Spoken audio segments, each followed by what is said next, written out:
Welcome back, everybody, to Season 2 of the Schaeffer Dialogues. It's great to be back. If you missed Season 1, you can still go back and check it out. Yeah. We went through Schaeffer's The God Who Was There, and now we're on to a new book. That's right, Escape from Reason. And we're jumping right into Chapter 1 today. Sounds good to me. So, I thought it was really fascinating right out of the gate. Schaeffer uses this analogy of language Oh, yeah. to talk about how we can really understand other people. Mm-hmm. And it's not just about the words themselves, it's about their, thought forms. Yes, Yeah. absolutely. That's actually one of the things that really intrigued me in this book. Mhm. The whole idea that, to genuinely connect with somebody from another culture, you have to grasp more than just their vocabulary. Right. You have to understand the way they see the world, their whole framework for thinking.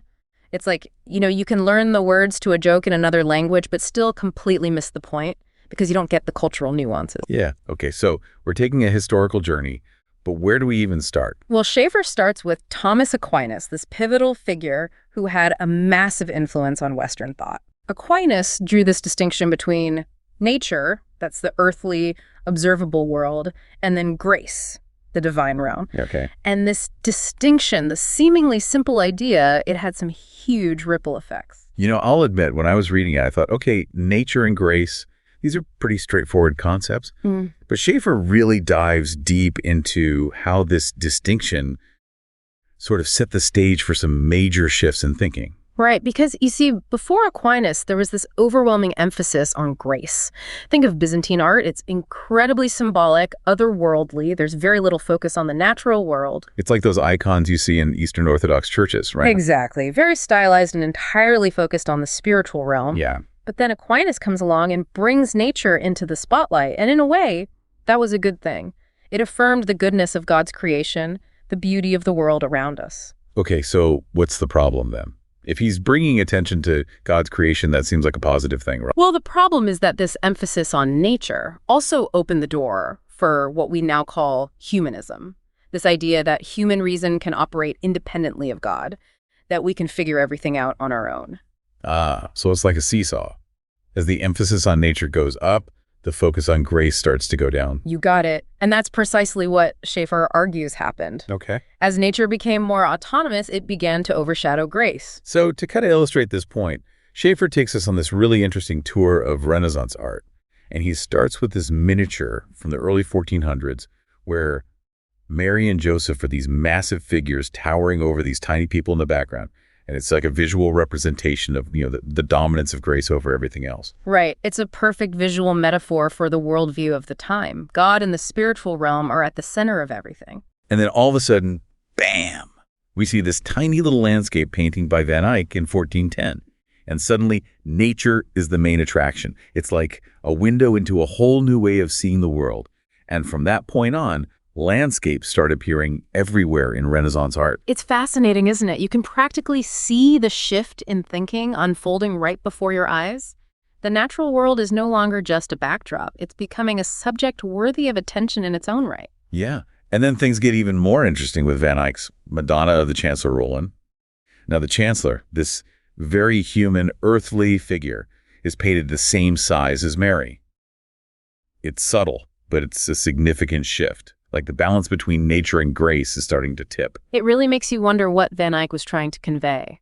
Was he consciously challenging the traditional hierarchy, or was he simply reflecting the changing worldview of his time? That's what's so cool about Schaeffer's approach, right? He's not just giving us a dry history lesson. He's inviting us to think critically about how these works of art reflect these deeper shifts in thought. And it gets even more thought-provoking as we move further into the Renaissance. We encounter artists like Filippo Lippi and Fouquet, who actually depicted their mistresses as the Madonna. Whoa, talk about a scandal. It's like they're saying human desire, earthly beauty, these things are just as important as spiritual ideals. And that's precisely Schaeffer's point. As nature becomes autonomous, as it's no longer seen as subordinate to grace, the lower realm starts to dominate the higher realm. And that has huge implications for how we understand the world and our place in it. So we've gone from those massive figures of Mary and Joseph to depictions of artists' mistresses as the Madonna in just a few decades. It's a pretty dramatic shift. And it all ties back into this idea of nature eclipsing grace, right? But where do we go from here? Well, that's where Schaeffer introduces us to Leonardo da Vinci, maybe the ultimate Renaissance man. Ah, Leonardo, the painter, the inventor, the scientist, the genius. But how does he fit into this whole nature versus grace thing? Well, that's where it gets really interesting. Leonardo, for all his brilliance, was a man wrestling with this very tension between nature and grace. He was heavily influenced by Neoplatonism, which was an attempt to find a unifying principle in the universe, a soul that connected all the particulars in the world. Hold on, back up a second. What are particulars? Okay, think of it like this.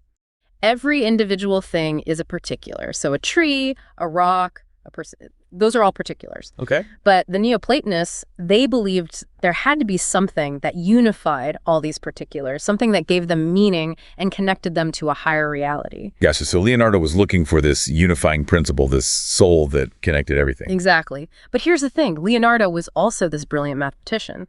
And he saw that mathematics, which is all about logic and reason, it could only deal with those particulars, not with these grand unifying ideas. So he hit a wall. He did. He was trying to reconcile these two realms, the world of particulars, the things we can observe and measure, and the realm of universals, this realm of meaning and purpose. But ultimately, he struggled to bridge that gap. So even Leonardo da Vinci, a genius of the Renaissance, couldn't fully reconcile these two ways of seeing the world. It seems not. And his struggle is actually depicted in a famous painting by Raphael called The School of Athens. If you look closely at it, you'll see Aristotle, representing the focus on particulars, he's gesturing downward, while Plato, representing the realm of universals, is pointing upwards. Wow, so even in the middle of the Renaissance, with all its emphasis on human reason and the natural world, there was this underlying tension, this struggle to reconcile nature and grace. Exactly, and that's one of the key things Schaeffer is getting at in this first chapter. This tension, it didn't just disappear with the end of the Renaissance. It continues to shape our thinking today, even if we're not always conscious of it. So we've seen this incredible shift in thinking, reflected in art, in philosophy, even in the struggles of a genius like Leonardo da Vinci. It's like Schaeffer has given us this whole new lens to view history through, and it's made me realize how much our current worldview has been shaped by these ideas. But what does it all mean? Where do we go from here? That's the big question, isn't it? And it's something that Schaeffer really wrestles with throughout this whole book. What happens when that balance between nature and grace gets thrown off? What happens when human reason gets put above everything else? Yeah, I've heard people say, what's wrong with emphasizing reason? Isn't that what's led to all this scientific progress and a more enlightened worldview? How would Schaeffer respond to that? Well, Schaeffer isn't against reason. He definitely sees the value in it, but he warns against what he calls autonomous reason.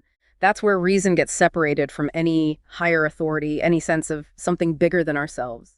Okay, so it's not reason itself that's bad. It's what we do with it. What happens when we make reason the ultimate decider of everything?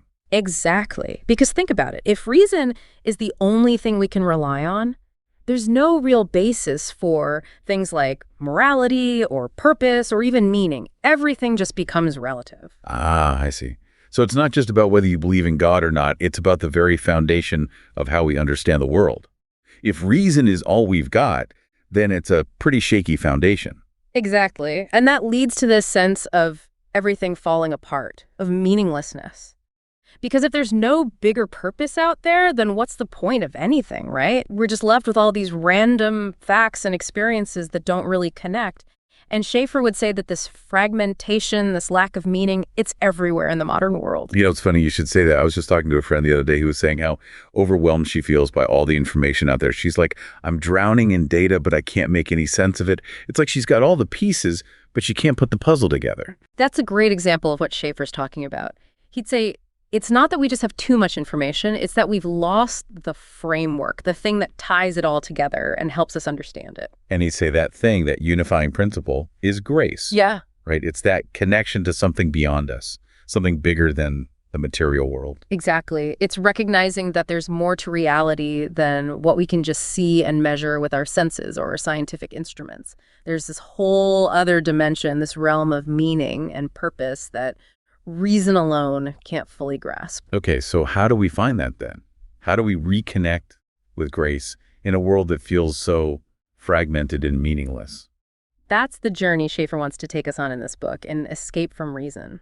He doesn't give us easy answers or quick fixes, but he does point us in a direction. He talks about the importance of rediscovering what he calls true truth. True truth. That's interesting. What does he mean by that? He's talking about truth that's grounded in something outside of ourselves, something that's objective and unchanging. It's not just my truth or your truth. It's truth that's true for everyone, everywhere, always. So it's like a North Star, something we can use to orient ourselves, something solid that doesn't move in a world that's always changing. Exactly. And Schaeffer argues that this kind of true truth, it can only be found in God. So it's not about getting rid of reason completely. Yeah. It's more like putting reason in its proper place, recognizing that it has limits, and acknowledging that there's a higher source of knowledge and truth. That's a great way to put it. It's about recognizing that reason is a tool, a valuable tool, but it's not the only tool we have, and it's definitely not the ultimate source of truth. This makes me think about what you were saying earlier about Leonardo da Vinci and his struggle to find this unifying principle in the universe. Do you think Schaeffer's suggesting that this true truth can be that missing piece of the puzzle, that unifying principle? That's a really sharp insight. I think you're right. Schaeffer is saying that without this grounding in true truth, we're stuck with fragmentation, with isolated bits of knowledge that don't add up to anything meaningful. We become like your friend, drowning in information, unable to make sense of it all. Okay, so Schaeffer's laid out the problem, and he's pointed us towards a solution. But how do we actually live this out? How do we incorporate true truth into our everyday lives? That's a question we'll keep exploring as we go deeper into Escape from Reason. But one thing Schaeffer really emphasizes is the importance of community, of being part of a group of people who also believe in this true truth, who can support each other on this journey. It makes sense if we're talking about escaping from an isolated, fragmented worldview. We need to find those places where we can connect with others who are also searching for meaning and purpose. People who are open to something bigger than themselves. Exactly, and that's one of the things I really appreciate about Schaeffer's work. He doesn't just give us intellectual arguments, he invites us into a community, a way of life, that's actually rooted in this true truth. This has been so thought-provoking. I feel like we've only just scratched the surface of Chapter 1, and I've got tons of questions already. Yeah. What are some of the key takeaways from this chapter that you think listeners should really hold on to? Well, I think one of the most important things to remember from this chapter is this idea that ideas have consequences. The way we think about the world, it directly affects the way we live in the world. And Schaeffer is urging us to really examine our ideas, to see where they lead, and to choose a path that leads to life and meaning, to true truth.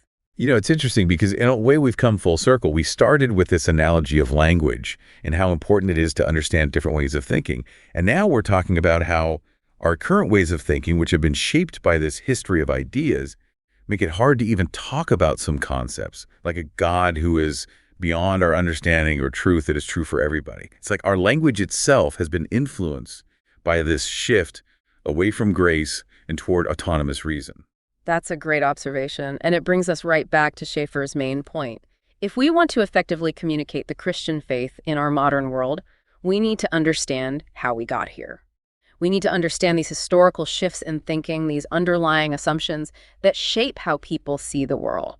Only then can we even begin to bridge the gap and have real, meaningful conversations about faith. So it's not enough to just learn a new vocabulary. We have to understand the deeper thought forms that shape how people see the world, even if they're not aware of them. Exactly. And that takes a willingness to listen, to empathize, to try to see the world through the eyes of someone who thinks differently than you do.